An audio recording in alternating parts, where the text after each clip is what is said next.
नमस्कार दोस्तों, Deepak Punia life science YouTube channel पर आप सभी का फिर से स्वागत है। और काफ़ी समय के बाद अपने चैनल पर अपने आए हैं और बड़ी खुशी की बात है क्योंकि जनवरी 2024 1 जनवरी 2024 स्टार्ट हो चुकी है, प्रारंभ हो चुकी है। और अपने लिए भी अब जैसे RPSC first grade, second grade और रिट और अन्य कम्पिटिटिव एग्ज़ाम हैं, उनके भंडारे जो पिटारे हैं वो खुलने वाले हैं। तो आज से ही अपने नववर्ष से ही अपनी तैयारी की आधारशिला रखते हैं। और आरपीएससी फर्स्ट ग्रेड और आरपीएससी सेकंड ग्रेड और रिट के लिए जो इम्पोर्टेंट यानी जो विज्ञान के इम्पोर्टेंट क्वेश्चन होंगे जीव विज्ञान के, तो उनकी एक टेस्ट सीरीज़ अपने चैनल पे अपने कंटिन्यू यानी स्टार्ट कर रहे हैं। और ये काफ़ी आपके काम आएगी, हेल्पफुल होगी एग्ज़ाम की दृष्टि से। और डेली टेस्ट सीरीज़ अगर आप करोगे तो नो डाउट आपको काफ़ी एग्ज़ाम में हेल्प मिलेगी। और आप खुद भी अपना जैसे अपनी टेस्ट सीरीज़ को करने के बाद जैसे कोई और पेपर करोगे तो आपको खुद को एनालिसिस हो जाएगा कि अपन कितने यानी अच्छे, या एक बता सकते हैं कि अच्छे क्वेश्चन आपके लिए निकाल के कितनी मेहनत से तैयार करके आपके लिए तैयार किए गए हैं। तो आशा करता हूँ कि टेस्ट सीरीज़ आपको पसंद आएगी और चैनल पे कंटिन्यू जुड़े रहें। और जिन भाई बहनों के पास अपने ये चैनल का लिंक नहीं है उनको शेयर कीजिए और उनसे कहिए चैनल को लाइक शेयर सब्सक्राइब ज़रूर कीजिए। तो अपने स्टार्ट करते हैं। देखिए, सबसे पहले देखते हैं स्पीसीज़ प्लांटेरम। तो स्पीसीज़ प्लांटेरम जो 1753 में किसके द्वारा लिखी गई थी? ये लिखी थी कैरोलस लीनियस ने। और कैरोलस लीनियस से कोई परिचय की मोहताज नहीं है। वर्गीकीय विज्ञान के जो जनक है वो कैरोलस लीनियस ही हैं, जो पादप वर्गीकीय के जनक माना जाता है। किसको माना जाता है? कैरोलस लीनियस को। और जो कैरोलस लीनियस थे इन्होंने द्विनाम पद्धति के जनक भी माना जाता है। और उसके बाद जैसे सिस्टेमेटिक क्या है, तो सिस्टेमेटिक शब्द ये दिया था कैरोलस लीनियस ने ही दिया था। और जो जीव होते हैं, जीवों की एक जो नियमित व्यवस्था होती है उसी को क्या बोलते हैं? सिस्टेमेटिक्स बोलते हैं। फिर थर्ड आता है जाति, यानी वर्गीकरण की जो सबसे छोटी इकाई होती है वो क्या होती है? जाति होती है। और जाति की जो जैविक परिभाषा थी वो किसने दी थी? अर्नेस्ट मेयर ने दी थी। किसने दी थी? अर्नेस्ट मेयर ने। नेक्स्ट क्वेश्चन हमने देखें, एक से अधिक जाति वाले वंश क्या कहलाते हैं? तो एक से अधिक जाति वाले वंश कहलाते हैं पॉलीटिपिक। और एक ही जाति वाले वंश क्या कहलाएंगे? मोनोटिपिक। क्या कहलाएंगे? मोनोटिपिक। फिर अपने देखते हैं फेलिडी कुल। तो फेलिडी कुल में किसको शामिल करते हैं? फेलिडी में जैसे शेर को भी करते हैं, बाघ को भी करते हैं, चीते को भी करते हैं और बिल्ली को भी इसमें इंक्लूड करते हैं। और जैसे शेर, बाघ, चीता, ये तो कौन से वंश से रिलेटेड होते हैं? पैंथेरा से। कौन से? पैंथेरा से। फिर नियो सिस्टेमेटिक शब्द दिया था जूलियन हक्सले ने। किसने दिया था? जूलियन हक्सले ने नियो सिस्टेमेटिक शब्द दिया था। और नियो सिस्टेमेटिक होता क्या है? जीवित जीवों के बीच जो संबंध होते हैं उनका पता लगाना ही क्या कहलाता है? Neo systematic. फिर नेक्स्ट क्वेश्चन आता है टोटोनिम्स किसे कहते हैं? यदि जाति और वंश से दोनों का नाम एक समान हो तो उसे क्या बोलते हैं? टोटोनिम्स। जैसे कटेला कटेला, क्या हो जाएगा? कटेला कटेला। फिर सिस्टेमा नेचुरी। तो सिस्टेमा नेचुरी ये भी किसने लिखी थी? कैरोलस लीनियस ने लिखी थी। किसने लिखी थी? कैरोलस लीनियस ने। फिर मानव का वैज्ञानिक नाम क्या होता है? होमोसेपियंस। क्या होता है? होमोसेपियंस। और मानव किस फैमिली में आता है? तो होमोनिडी कुल में आता है। कौन सी में आता है? होमोनिडी कुल में। फिर जैसे आम के बारे में, तो आम कौन सी फैमिली में आता है? एनाकार्डियेसी में। कौन सी फैमिली में आता है? एनाकार्डियेसी में। और आम का जो गण होता है, गण कौन सा होता है? सेपिंडेल्स होता है। कौन सा होता है? सेपिंडेल्स। और जैसे अपनी घरेलू मक्खी है, मस्का डोमेस्टिका बोलते हैं। वैज्ञानिक नाम क्या होता है? घरेलू मक्खी का मस्का डोमेस्टिका। तो ये जो मस्का डोमेस्टिका है किस गण में आती है? डिप्टेरा में। कौन से गण में आती है? डिप्टेरा में। और इनकी क्लास कौन सी होती है? इंसेक्टा में। कौन से में आती है? ये इंसेक्टा क्लास में आती है। फिर जैसे अपने देखें टैक्सोनोमिक एड्स। तो टैक्सोनोमिक एड्स हैं, टैक्सोनोमिक एड्स कहलाते हैं।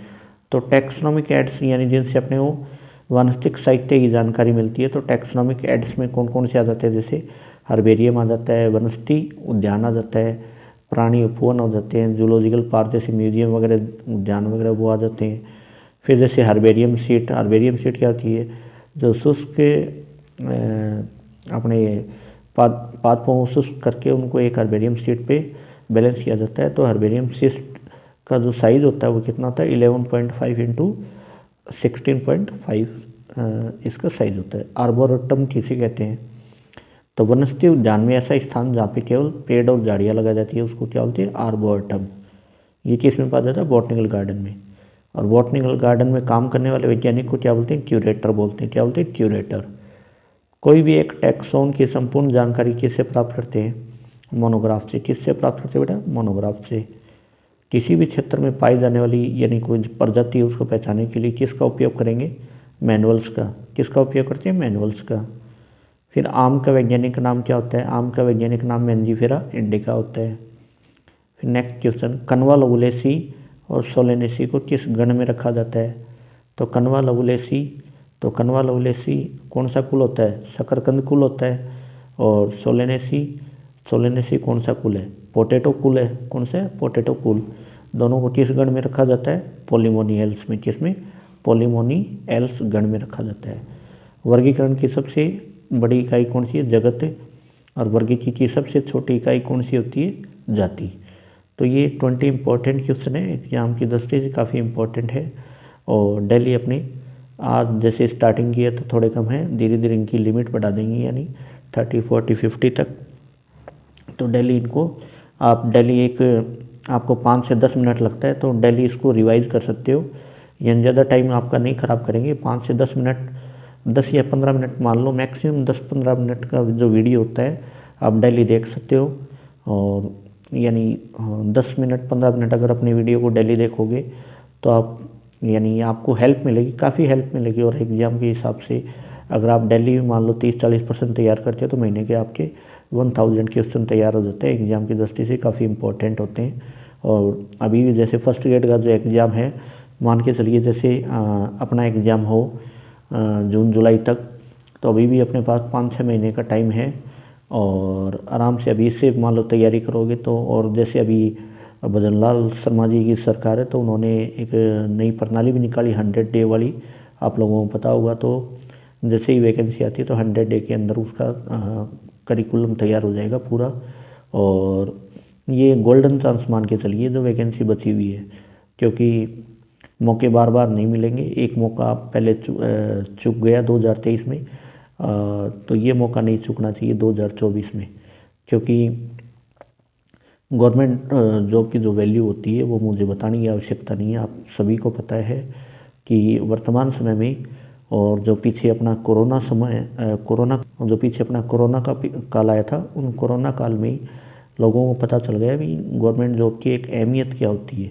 बाकी नौकरी तो प्राइवेट जॉब में भी काफ़ी अच्छी करते हैं और इससे बढ़िया ही करते हैं गवर्नमेंट से लोग, लेकिन एक रेगुलर जो इनकम की दृष्टि से देखी जाए तो गवर्नमेंट जॉब की जो सैलरी होती है वो काफ़ी अच्छी मानी जाती है इस प्रकार से, ताकि आप सफिशिएंट अपना गुजारा कर पाओ। तो इसलिए गवर्नमेंट जॉब की तो वैल्यू किसी को बताने की आवश्यकता नहीं है, आप सभी समझदार हो और काफ़ी पढ़े लिखे हो कि फर्स्ट ग्रेड सेकंड ग्रेड की तैयारी करने वाला कोई ऐसे तो तैयारी करता नहीं, पढ़ा लिखा और समझदार और काफ़ी अनुभवी है वही तैयारी करता है। तो आप सभी से निवेदन है, सब चीज़ें छोड़ के आज नई साल है तो एक प्रण लीजिए कि अपने केवल तैयारी करनी है। और बाकी जितनी जो भ्रांतियाँ वगैरह है और जितने भी जो जहाँ पे अपने टाइम स्पेंड करते हैं उनको टाइम को कम कीजिए और केवल अपना जो टाइम है केवल अपनी स्टडी पे कम से कम 4 या 5 घंटे डेली देना स्टार्ट कीजिए, ताकि अपने आगे के भविष्य के लिए ये चीज़ें काफ़ी फ़ायदेमंद रहे। और बड़ा मोटिवेशन की बात करें तो सबसे बड़ा मोटिवेशन कौन सा होता है? अपना इंटरनल मोटिवेशन होता है।